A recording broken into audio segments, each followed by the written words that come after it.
Hi mga kaparm, after 3 consecutive green candles, nag-red si Miss Market last Thursday. Hindi siya nakagawa ng higher high niya last week.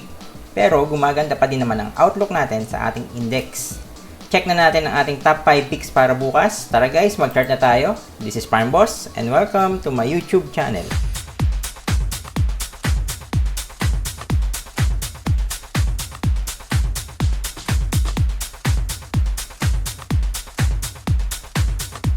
Hi traders! Welcome to our daily top 5 picks program. Disclaimer, guys, supportahan natin ang ating channel sa pamamagitan ng pag-subscribe. Pindutin nyo lang po yung subscribe button, pag-comment at pag-like ng ating video. Salamat po. Buying signals and stock screening, gumawa po tayo ng video dyan. Ito yung itsura nya. Pakihanap na lang po doon sa ating tutorial playlist. And explain ko dyan yung ating buying signals at kung paano natin tinatransfer yung mga na-screen nating stock sa isang spreadsheet. Check muna natin ang ating index. So, ranging pa din siya, guys.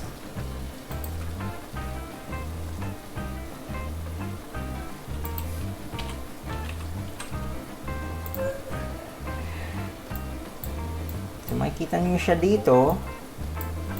Munti ka na siyang gumawa ng higher high.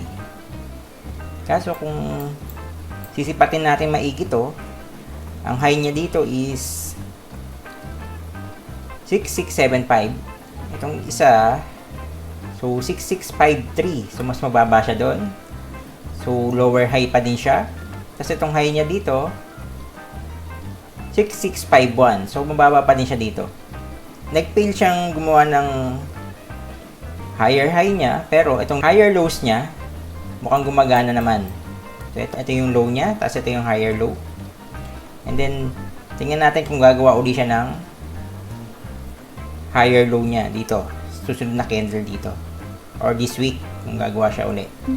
Bumaba siya below MA20, pero expected na natin to, huwag na siyang bababa dito sa MA200. So parang ranging pa din siya hanggang ngayon. Kung gusto nating makita pa na mas magandang outlook dito kay Miss Market, kailangan gumawa siya ng mas mataas dito sa high na to. Mga around here, mas maganda sa area na to. Kasi may resistance dito. Pero nakagawa na siya ng bagong higher high niya dyan. Saka-sakali. Kung dito ka titingin, ganun din. Okay? So, gumaganda din naman yung takbo ng merkado natin kasi madami nag-breakout, lumalabas yung mga outliers. And kung tinitingnan nyo yung mga bounce plays, madami ding bounce plays. Okay, yan ang ating Miss Market. Check na natin yung ating top 5 picks or yung ating breakout nung Thursday, si PES.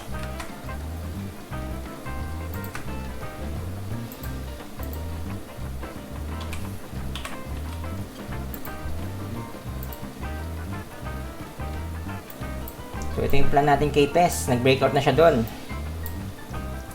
Breakout level natin kay PES 0.77. Bibili tayo after niya mag-breakout 0.78. So, yung price niya ngayon nasa 0.79. Possible TP natin 0.84. Ito yung multi-year high niya, guys. So, ayan. Ito. And then, susunod na yung all-time high. So, initial TP natin to, guys. Kung tatama siya dyan, pwede kayo magbenta ng portion ng allocation nyo. Or, para sa akin, 50% ng allocation, pwedeng ibenta dyan. And then, tingnan nyo na lang kung aabot pa yung price dito sa 0.99, yung kanyang all-time high. Cut loss natin dito kay PES, babaguhin na natin kasi more than 4% yung tinaas niya last Thursday. Check natin doon sa ating trade plan calculator, current price niya is 0.79.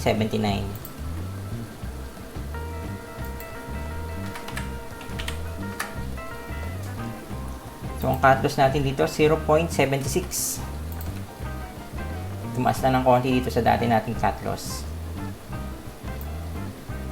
So, ito na yung ating stop. 0.76.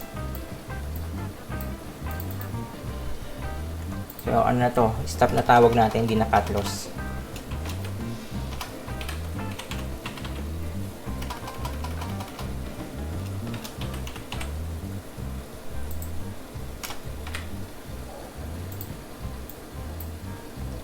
$76.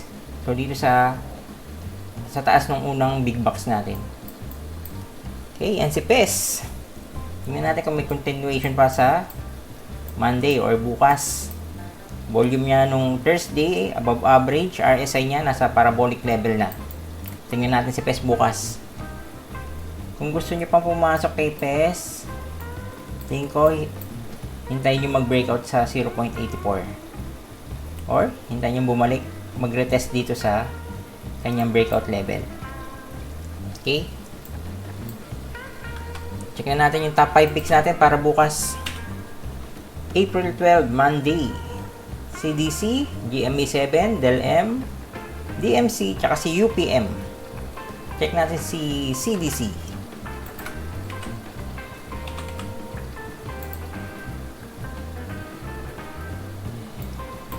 Yan guys. CDC. So, ingat din kayo kay CDC kasi gumagawa siya ng malalaking wick. So, matagal siya nag-consolidate. Kung ito yung titignan natin, so, ilang taon siya dyan. So, 2 years, August 2019. Tapos, nag-breakout siya dito. Kaso nga lang, nag-consolidate ulit. Tapos, itong breakout niya dito, ang lakas. Kung gumawa tayo ng box dito,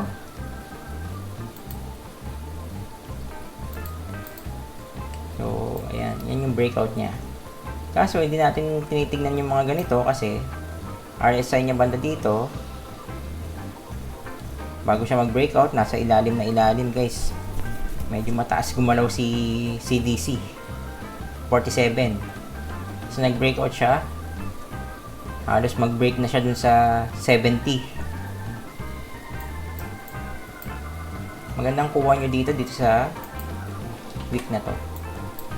Pero ngayon, gagawa natin siya ng bagong plan. So, nag-establish siya ng support dito.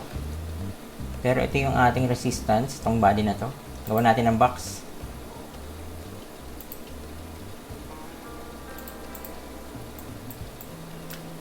Breakout level natin, itong body dito sa malaking candle. 1.25, bibili tayo after niya mag-breakout, 1.26.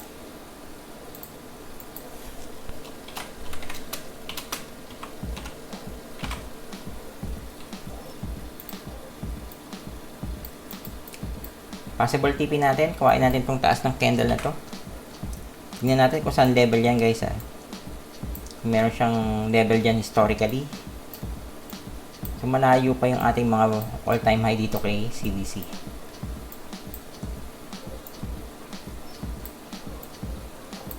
So, nauntog siya dyan. Meron siya mga support dito.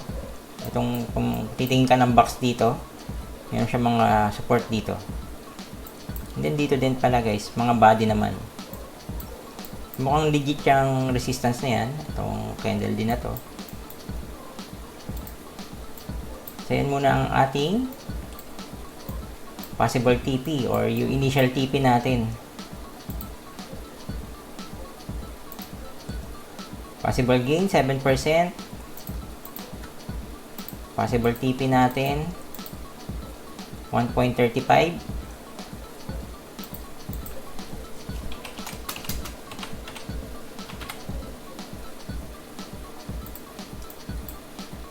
Last Thursday, meron siyang volume above average. RSI niya, parabolic level na din. So, kung magbe-breakout to, na may volume, pwede tayong mag-full allocation. Okay guys, yan si CDC.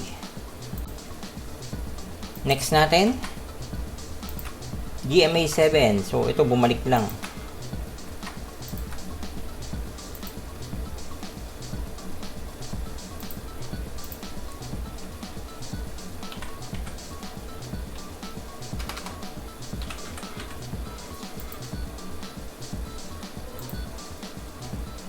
So, may plan na tayo kay GMA7.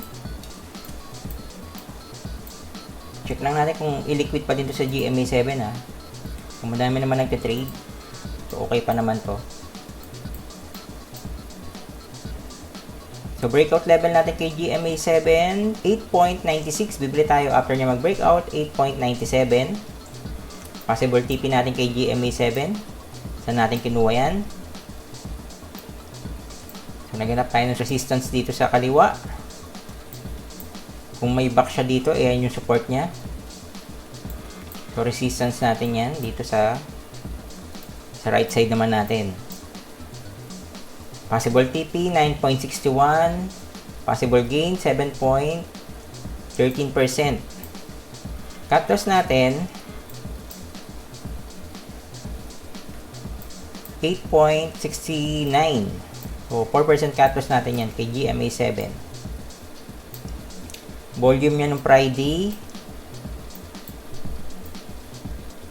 below average. RSI niya nasa parabolic level pa din, 76. So guys, ito si GMA7 may dividend to. So tingnan nyo na lang kasi April 19 usually pagka bigayan ng dividend or yung X date, bumababa yung price ng stock. So ingat-ingat lang din dito kay GMA7. Gusto natin, bago siya mag-dividend, mag-breakout muna siya dito. So, 8.97. And then, gumawa ng malaking move bago magkabuhusan. Yan si GMA7. Next natin, si Del M. Del Monte.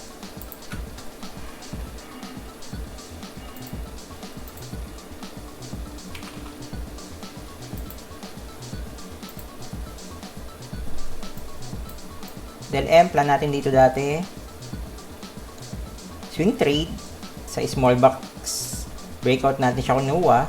Kaso nga lang bumalik. Nag-consolidate ulit. Ngayon, gumagawa na siya ng move. Panibagong move. And then, itong big box na yung ating breakout level niya. Taas ng ating big box. Gawa natin siya ng bagong plan.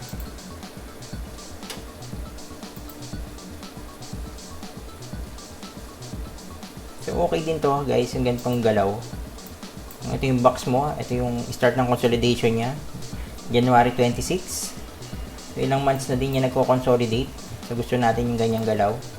Intact pa naman yung kanyang uptrend kasi kung makikita nyo yung kanyang mga MAs, naka-align pa naman. And then yung RSI niya papunta na sa parabolic level natin, which is above 70. Breakout level natin dito, 10. Hindi tayo after niya mag-breakout.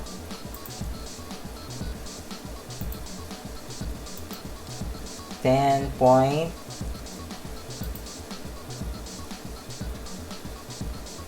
Sabihin natin 10.02.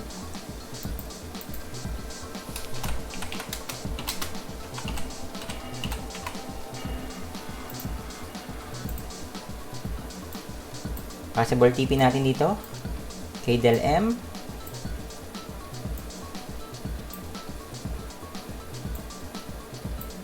Check natin itong level na to guys.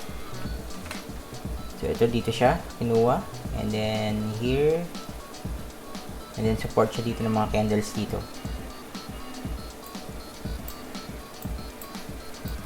Guys, double check nyo din yung ginagawa kong resistance kasi medyo hindi to in-depth analysis. Double check nyo lang. Possible gain natin dyan, 13%. Possible TP, 11.27.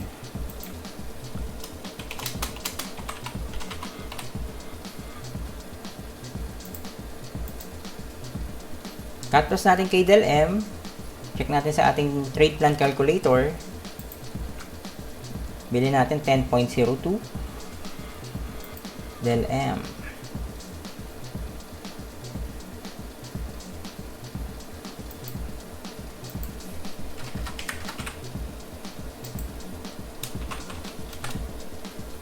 $9.71.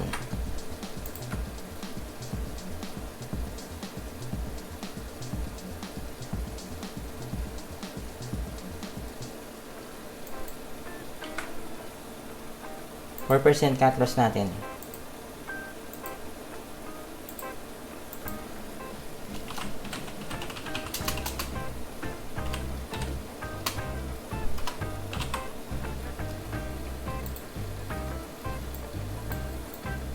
Volume niya ng Friday, ayun, may pag-angat guys. Above average yung volume niya. RSI niya nasa 67.00. Malapit na siya sa ating parabolic level. So kung magbe-breakout si DLM sa tomorrow, and then may volume siya, and yung RSI niya lumampas sa 70, pwede tayo mag-full allocation kay DLM. Next natin, si DMC.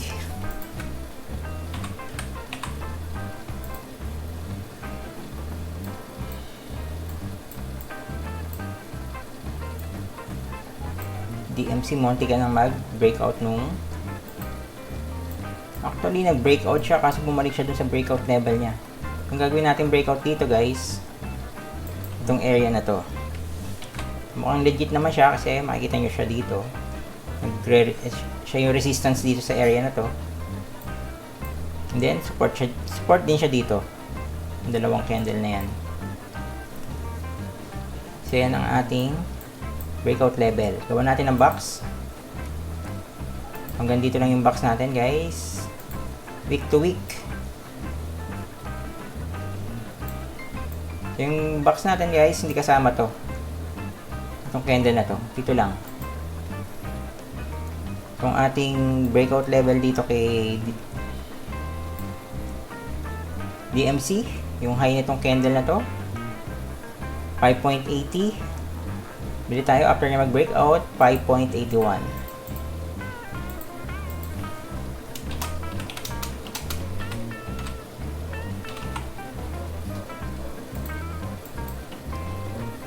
Possible TP natin kay DMC. Kuhain natin itong pick ng candle na to. Actually, pwede din dito. Possible gain 7%. Possible TP natin.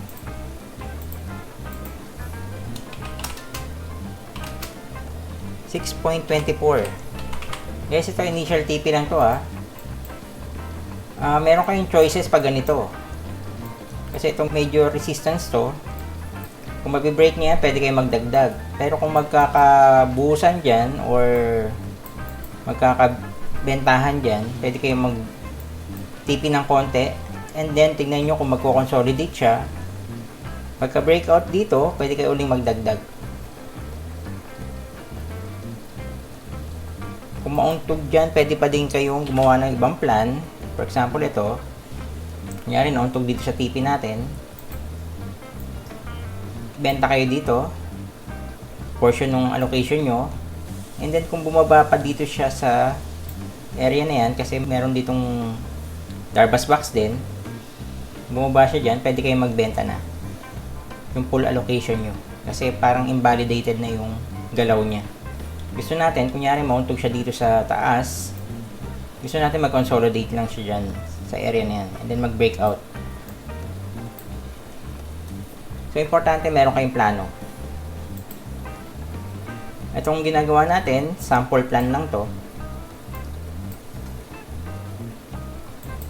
Depende kasi sa appetite nyo kung anong gagawin nyo dito sa mga stocks na ginagawa natin. For example, ito si DMC, 7% lang yan, medyo mababa. Pwede nyo planuhin siya na mag-trail follow dito. Kunyari, mag-breakout siya dyan, dito sa box natin. And then, tumama siya dito, nag-consolidate, kagaya itong ginawa ko. Pwede kayo hindi magbenta, or pwede kayo magbenta kung gusto nyo. Pero kung magti-trade follow kayo, hindi kayo magbebenta dyan. Sa consolidation na to, hintayin nyo lang siya. And then, pag nag-breakout, magdadagdag pa kayo. So, ang cut loss natin kay DMC, 5.81 tayo bibili.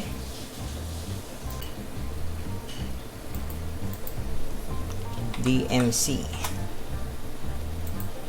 5.81. 5.63 ang ating 4% cut loss.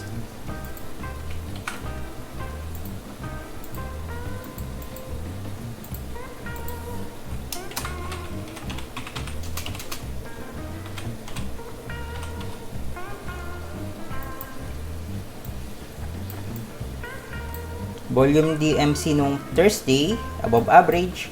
Guys, makikita nyo,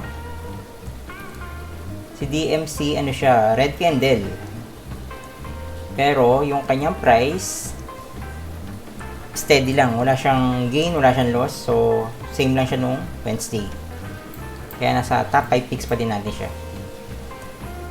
RSI niya nasa 63. Kung magbe-breakout to, tapos hindi umabot sa above 70 yung ating RSI, pwedeng ganito nga yung plano nyo, guys. Bili kayo dito ng 50% allocation kasi hindi niya na-satisfy yung ating RSI na above 70. And then, kung magbe-breakout siya dito, above 70 na yan, pwede kayo magdagdag.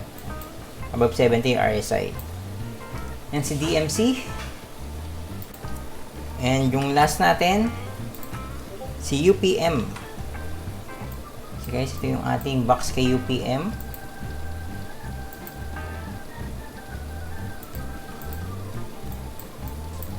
Si UPM yung mga favorite ng gusto magpayaman kaagad.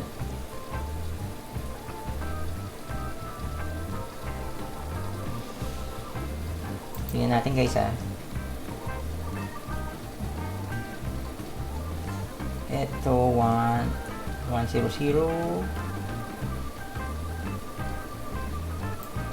So ito yung ating breakout level. 0.0100. Bili tayo after niya mag-breakout.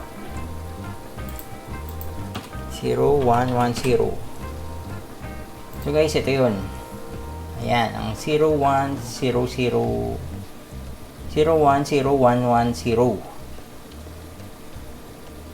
Itong high niya dito. Possible TP natin dito, guys. Pwedeng ito.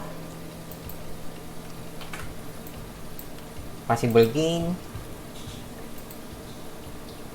9%. So, isang pitik lang yan, guys, ha. So, ingat kayo dito, guys. Ito yung mga gusto ng, yung mga gusto ng mga ceiling, yung mga favorite ng mga nagsisiling kasi ilang pitik lang yan, ceiling na kagad. Kaso nga lang, dito din sa stock na to, ilang pitik lang din, ipit na kayo kaagad. Ilang percent na kagad yung loss nyo dito. Kaya, ingat sa pag-trade pag ganitong mga stock. Ginagawa ko dito pag nag-trade ako ng ganitong stock, guys, small allocation lang talaga, yung pinakamaliit. So, kung masunog man yung allocation na yon, hindi masyado masakit. So, yan ang ating possible gain, 9.68%, possible TP.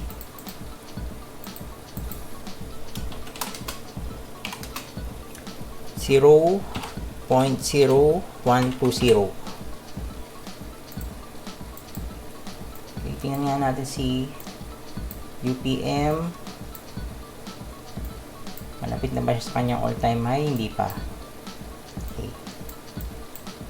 So, parang paahon pa lang din si UPM. Ang ating 4% cut loss kay UPM. Bili natin. 0.0110. Cut loss natin 0.0. So 0.01 doon sa ating breakout level na lang kasi tingin ko hindi niya madadaanan tong 0.0107.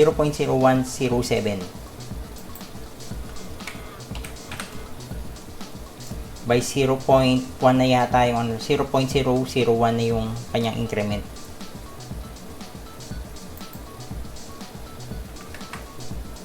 Cut loss natin. So, cut loss nyo dito, guys, malaki din. Itong 0.1 dito sa kanyang breakout level. 4% cut loss natin. Or hindi na siya 4%, guys, kasi sobra-sobra na siya. Pero dapat mag cut loss ka na pag bumaba pa dyan. Kung ayaw mo maipit.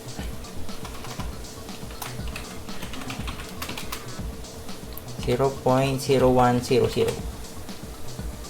Kagandahan naman dito kay UPM, 2 days na siyang may volume.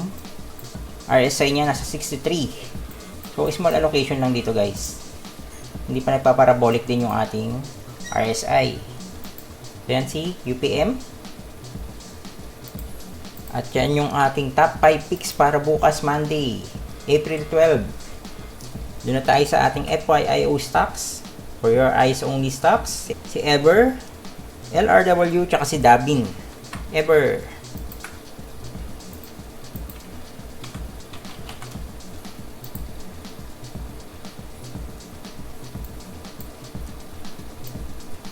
Si Ever, kabe-breakout niya lang sa kanyang multi-year high. Tingnan natin kung multi-year high nga to. So, 2020. Last year. So, 1 year ago. And then, meron pa siya dito. Ingat lang kayong pag-trade dito kay Ever kasi malakas siyang gumawa ng malaking wick. Breakout level natin dito kung sakasakali. Itong area na to, 0.1510. So, ganito guys, ano pa din to, medyo mahirap i-trade kasi konting pitek, cut loss na kayo. Konting pitek, ipit na kayo. Ito yung ating possible TP na isa. 14%. 0.1730. And then, compute nyo lang yung cut loss nyo. Kung sakali, kung bumaba siya dito sa 1480, pwede na kayong mag-cut. So, invalidated na kasi yung kanyang breakout. Yan yung isang stock natin na binabantayan. FYIO stocks. Sunod, si LRW. Suki natin sa ating top 5 picks. Nag-breakout na nung Thursday. So, tingnan natin yung breakout niya.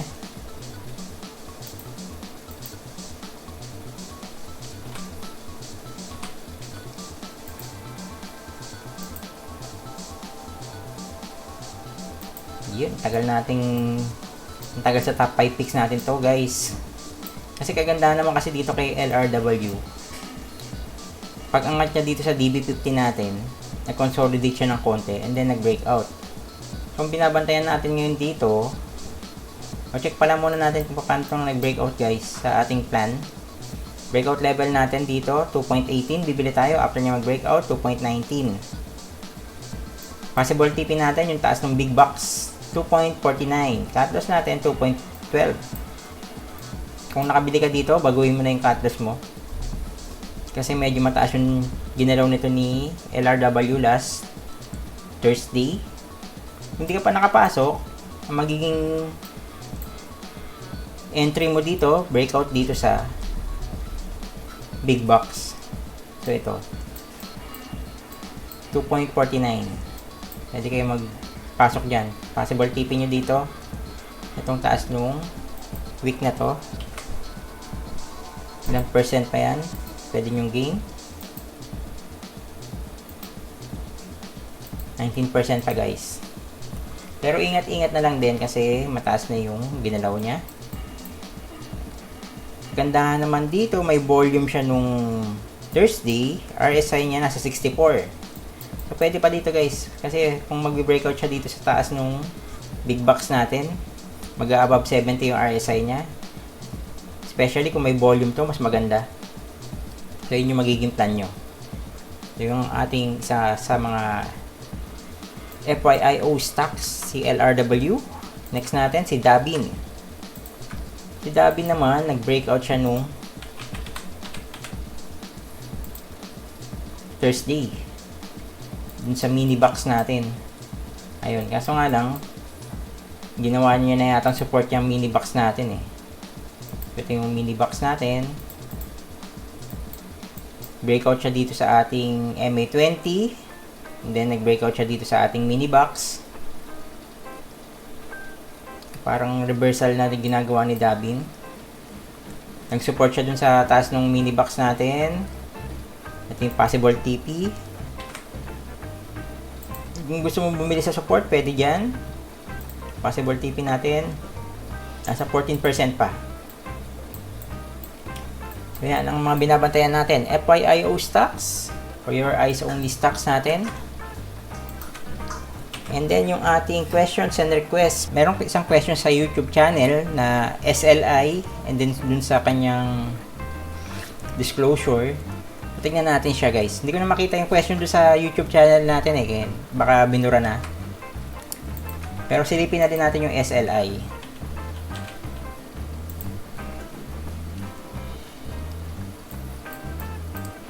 Check natin. Ang pinaka main problem dito kay SLI, yung kanyang volatility. Konti lang nagtitrade dito, guys. 11%. So, maliit yung volatility niya. Liquid stock. So, kung papasok ka dito, konti lang yung bebentahan mo kasi konti lang yung nagtitrade. So, yun yung pinaka main problem niya. Tingnan natin yung general structure ni SLI. Intact pa naman yung uptrend niya. Makikita nyo naman din dito. Visible naman siya. And then, dito nag-uptrend din siya. Kaso nga lang, yun nga, illiquid tong stock na to. Konti nagka-trade. Kung gagawa natin siya ng box, ito yung box natin. Ang gusto muna natin mangyari dito, ito, tingnan nyo guys, tinetesting niya yung DB50 niya. Ang gusto natin mangyari dito, umangat muna siya dito sa DB50. Kung itetest niya itong taas ng big box natin, gusto natin mag-consolidate siya dito. And then mag-breakout. So mga, tingin ko mga 2 weeks, 3 weeks, pwede niyang gawin yun. Magkaroon siya ng mga buyers. Kaso right now, wala siyang ginagawa. Nagko-consolidate lang siya. Disclosure naman guys, hindi ko alam kung anong disclosure dito kay SLI. Hindi tumitingin ng disclosure. Hindi tayo tumitingin ng news kasi naka-cloud yung ating decision making pag meron tayong mga news na inaabangan. So nakita nyo yung nangyari kay dito. So third telco, di ba? Nangyari kay dito. So ito, nag-open yung mga store sa Mindanao, nag-open, bumagsak. So ni-expect ng mga trader pag nag-open to, mag-shoot up yung price dito. Kaso kabaliktaran yung nangyari. Yung mga umaasa na tataas, nag-hold. So hanggang ngayon yata nag-hold pa din sila. So ilang buwan na yan. So February, magmo-March na ngayon. 2 months na natutulog yung pera nila. So kaya hindi tayo nag-ano ng news guys. Kasi lumalakas yung bias natin dun sa sa news imbis na dun sa chart. Gusto natin yung chart yung chart yung kausap natin. Mahirap pag news kasi napapahold ka or umaasa ka mag-breakout kagaya dito kay SLI. Kung nakinig ka ng news dito, expect mo mag-breakout siya kasi yun na yung naging bias mo. Maganda yung news. Ako, sa akin lang guys iwas ako sa news kasi ayoko ma-cloud yung mind ko nung news and mapapabayaan ko yung charting. Mas gusto ko yung technical. Kasi dito, pag may nangyari, mabilis na siya. Pag naging liquid yung stock, mabilis na siya. Nag-breakout yung stock, mabilis na siya. Hindi kagaya nito, may news nga, pero nagko-consolidate pa din siya. Gusto natin, mag-consolidate siya uli dito sa taas ng DB50. So, ito guys, kung hindi ka pa naman ipit talaga, benta mo muna siya. Kasi sayang yung mga ibang nagtataas ang stocks. Meron na tayong outlier na LAN, PRMX, yung PES gumagawa ngayon ng move. Madaming gumagawang move ngayon. Sino pa ba? BSC gumagawa ng move, si Dabi nag-breakout. Sino pa ba? Si LRW, kaka-breakout pa lang, baka mag-breakout din sa big box natin. So, sayang yung mga opportunity. Habang hinihintay mo itong mag-breakout si SLI, madami nang gumagalaw. Pero kung investor ka nitong SLI, siguro hindi ko alam kung kailangan mo siyang i-hold. Kasi hindi ako nag-aral nung pag-investing. So, technical trader tayo. Gusto natin gumagalaw na yung mga stocks. Okay, yan si SLI. Tsaka yung ating pananaw kung dun sa mga disclosure tsaka sa mga news. Tapos isa pang question. Check natin yung ating YouTube channel. Check natin dito. YouTube. So, ito. Hello sir, any suggestion sa little amount for trading? Kasi nga, try ako ng 1K talo sa charge. 5K po ba or better 8K? Thank you po. Okay, check natin yan. So, ito yung 8K rule guys. Pag amount mo 1,000, 20% yung brokerage fee, yung broker's fee natin, 20%, percentage niyan, 2% ng 1,000 mo. Habang tumataas yung nilalagay mo sa stocks, bumababa yung percentage na binabayaran mo. Yan. Hanggang sa 8,000. Pag nag-8,000 ka na, 0.25 lang yung babayaran mo sa broker mo. And then, pataasan ng pataas yan. Kung investor ka, lagay ka na ng lagay ng pera dun sa stock, siguro okay lang na below 8K. Pero kung trader ka, araw-araw ka nagtitrade or ilang beses ka nagtitrade sa isang week, kunyari 3 times, 5 times, padagdag ng padagdag yung fee mo sa broker pagka ganito. 20%, 2% ng 2% yan guys, pag 1,000 yung nilalagay mo. Parang lugi ka. So, yan yung 8K rule. So, ito guys, pwede nyo pang pag-aralan to kasi ano lang to, parang snapshot lang ng 8K rule to. Medyo malaki yung aralan dito sa 8K rule eh. So, ayan yung sagot natin doon sa question na yon. Pag below 8K, malaki yung inyong percentage na binabayaran sa broker. Plus yung tax pa yan. Plus tax pa doon sa government. Itong 8K, nabawasan yung broker fee nyo. So, pag dinagdagan ng tax sa government, medyo bumababa siya. So, ayan yung ating sagot sa ating kay Sir JNO Lido. Sana ang sagot ko. Pero mag-research pa din kayo guys sa 8K rule. Yan yung ating questions and requests. Request natin SLI.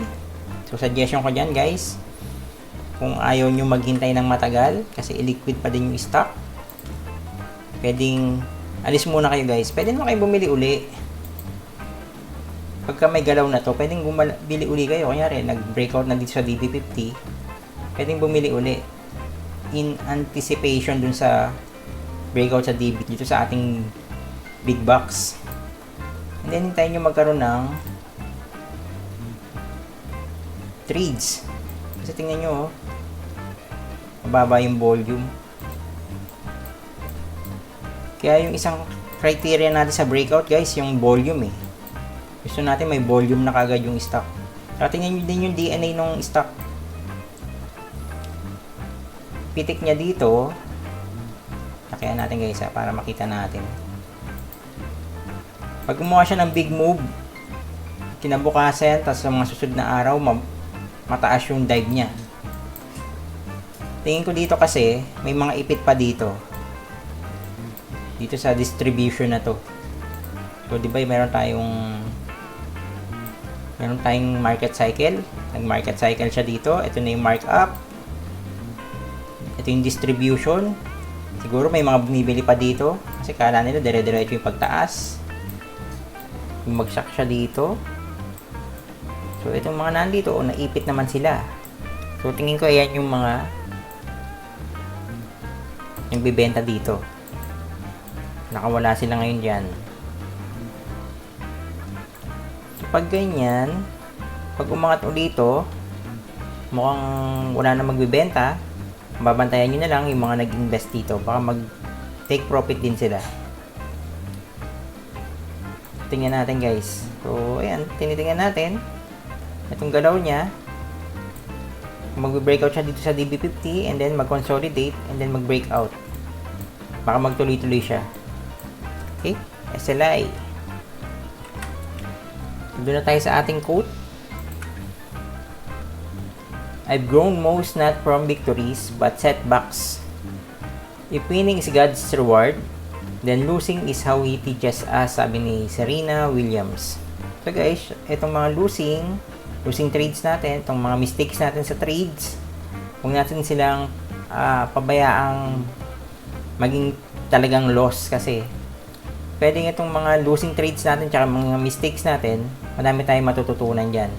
Kailangan nyo lang i-record, journal, and then balik-balikan nyo yung mga lessons na natutunan nyo doon sa mga losing trades natin. So ano yan, parang gift din sa atin ni God dyan. Ito yung mga tinuturo niya sa akin, and then pag natutunan natin to, yung mga losing trades natin, yung mga nakuha tayo dyan, baka meron tayong reward kay God. Ito yung ating wisdom, itong wisdom sa trading. Ito na yung ating reward. Okay guys, salamat sa panonood. Please subscribe to our channel, like and comment, pakipindot na din yung bell sa ilalim para ma-notify kayo pag may bago akong video na inilabas. Supportahan po natin ang ating channel. Good luck sa atin bukas and God bless.